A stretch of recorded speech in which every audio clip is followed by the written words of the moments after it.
Shalom saudara-saudara yang terberkati dengan kasih karunia Tuhan yang melimpah-limpah. Selamat pagi dan selamat beraktivitas. Sebelum memasuki saat teduh untuk mendengarkan firman Tuhan, mari kita mempersiapkan hati kita dengan berdoa.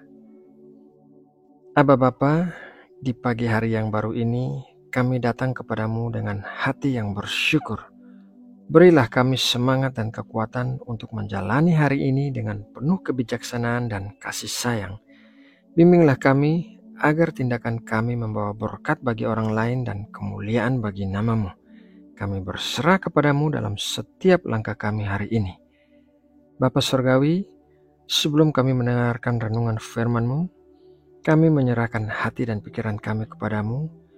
Bimbinglah hati dan pikiran kami agar kami dapat meresapi kebenaran firman-Mu dengan penuh pengertian. Berilah kami kekuatan dan keteguhan iman saat kami mendengarkan firman-Mu.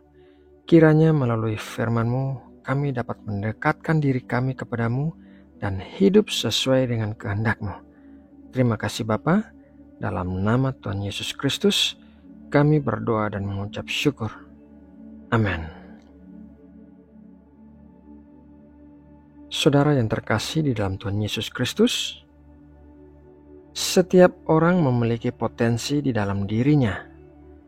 Menurut Kamus Bahasa Indonesia, kata potensi artinya adalah kemampuan yang memungkinkan dapat dikembangkan. Tidak ada seorang manusia pun yang bisa mengetahui semua potensi yang ada di dalam dirinya.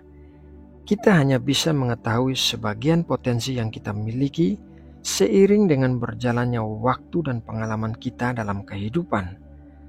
Kadangkala kita bisa terkejut dengan potensi yang kita miliki, akan tetapi selama ini tidak kita sadari. Saat Tuhan menciptakan setiap manusia, Ia telah menciptakannya secara luar biasa dan meletakkan potensi yang besar di dalam setiap pribadi. Di dalam Mazmur 139 ayat 13-14 berkata demikian, "Sebab Engkaulah yang membentuk buah pinggangku, menenun aku dalam kandungan ibuku. Aku bersyukur kepadamu oleh karena kejadianku dahsyat dan ajaib. Ajaib apa yang kau buat, dan jiwaku benar-benar menyadarinya." Potensi-potensi yang luar biasa yang dimiliki seseorang hanya bisa dikeluarkan di bawah dua kondisi berikut ini. Kondisi yang pertama yaitu berjalan di dalam kehendak Tuhan. Orang bisa mengeluarkan potensi-potensi yang ada di dalam dirinya dan melakukan hal-hal yang luar biasa. Tetapi apabila ia berjalan di dalam kehendak Tuhan, maka ia akan mengeluarkan potensi yang jauh lebih luar biasa yang bahkan tidak pernah terpikirkan olehnya. Bersama Tuhan, kita mampu menahan penderitaan yang luar biasa, mencapai hal-hal yang mustahil untuk dicapai secara manusia, melakukan perkara-perkara yang ajaib, dan masih banyak lagi. Mari kita lihat beberapa contoh tokoh dalam Alkitab yang berjalan di dalam kehendak Tuhan, dan sebagai hasilnya, mereka mengeluarkan potensi mereka yang luar biasa. Contoh yang pertama yaitu Musa. Keluaran 4 ayat 10, lalu kata Musa kepada Tuhan, "Ah Tuhan, aku ini tidak pandai bicara, dahulu pun tidak, dan sejak Engkau berfirman kepada hamba-Mu pun tidak, sebab aku berat mulut dan berat lidah." Musa adalah seorang pemimpin besar bangsa Israel yang membawa bangsa itu keluar dari perbudakan selama 400 tahun di tanah Mesir. Secara manusia, Musa memiliki kelemahan yaitu tidak pandai bicara.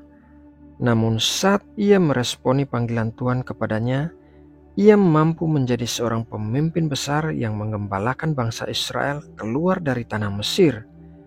Musa memiliki potensi sebagai seorang pemimpin, tetapi potensi itu hanya bisa dikeluarkan apabila ia meresponi panggilan Tuhan kepadanya.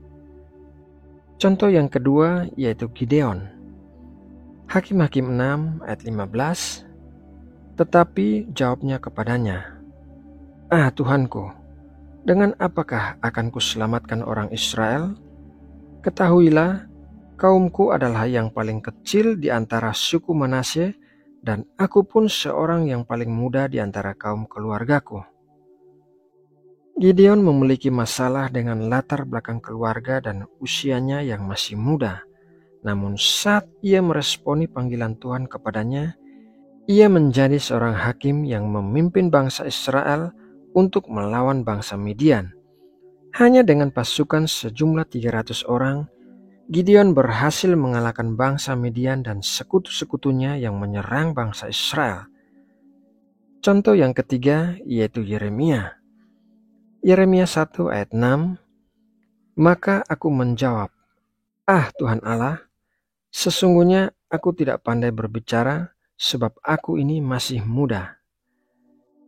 Nabi Yeremia memiliki masalah tidak pandai bicara dan usianya masih muda. Namun saat ia meresponi panggilan Tuhan kepadanya, ia menjadi seorang nabi yang menubuatkan hal-hal yang besar bagi raja dan bangsa Israel. Seseorang bisa saja memiliki potensi-potensi yang luar biasa di dalam dirinya, tetapi hanya apabila ia berjalan di dalam kehendak Tuhanlah, maka potensi-potensi itu bisa dikeluarkan. Kondisi yang kedua untuk mengeluarkan potensi yang luar biasa yaitu memuliakan Tuhan. Di dalam Roma 14 ayat 11, "Karena ada tertulis, demi aku hidup, demikianlah firman Tuhan, semua orang akan bertekuk lutut di hadapanku dan semua orang akan memuliakan Allah." Potensi-potensi kita yang luar biasa bukanlah untuk memuliakan diri kita sendiri, melainkan untuk memuliakan Tuhan, karena Tuhanlah yang telah meletakkan potensi-potensi itu di dalam diri kita. Kesombongan dan usaha untuk mencuri kemuliaan Tuhan akan membuat kita tidak dapat mengeluarkan potensi yang luar biasa di dalam kita. Nah, saudaraku yang terkasih di dalam Tuhan Yesus Kristus, demikianlah renungan firman Tuhan pagi ini. Semoga melalui renungan ini Tuhan memberkati dan menguatkan kita semua. Mari kita berdoa untuk menutup renungan ini. Bapa Surgawi, terima kasih atas firman-Mu yang mengajari kami hari ini. Bimbinglah kami untuk melakukan kehendak-Mu dalam kehidupan kami sehari-hari. Berikanlah kami kebijaksanaan dan ketekunan untuk mengikuti jalan kebenaran-Mu. Kami percaya Engkau senantiasa bersama kami dalam setiap langkah kami.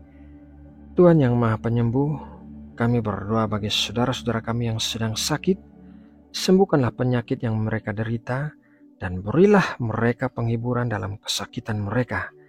Berilah juga kebijaksanaan kepada para dokter dan tenaga medis yang merawat mereka, dan kami percaya pada keajaiban penyembuhan-Mu di dalam nama Tuhan Yesus Kristus. Tuhan yang penuh kasih, kami berdoa bagi saudara-saudara kami yang sedang mengalami masalah kehidupan. Berikanlah mereka ketenangan dalam menghadapi kesulitan ini, dan berikanlah kekuatan untuk menyelesaikan masalah-masalah yang mereka hadapi. Bimbinglah mereka dengan hikmat-Mu, agar mereka dapat menemukan jalan keluar yang terbaik. Berikanlah mereka dukungan dari orang-orang yang peduli di sekitar mereka. Kami percaya Engkau senantiasa mendengar doa-doa kami. Terima kasih Bapa. Saat ini kami juga mau berdoa bagi bangsa Indonesia yang kami cintai. Berilah hikmat kepada para pemimpin kami untuk memimpin dengan integritas dan keadilan, dan lindungilah negara kami dari segala ancaman dan bencana. Bangkitkanlah semangat persatuan di antara warga Indonesia kami untuk membangun Indonesia yang makmur dan damai. Kami percaya Engkau senantiasa melindungi bangsa ini ya Bapa. Dalam nama Tuhan Yesus Kristus, kami berdoa dan mengucap syukur. Amin.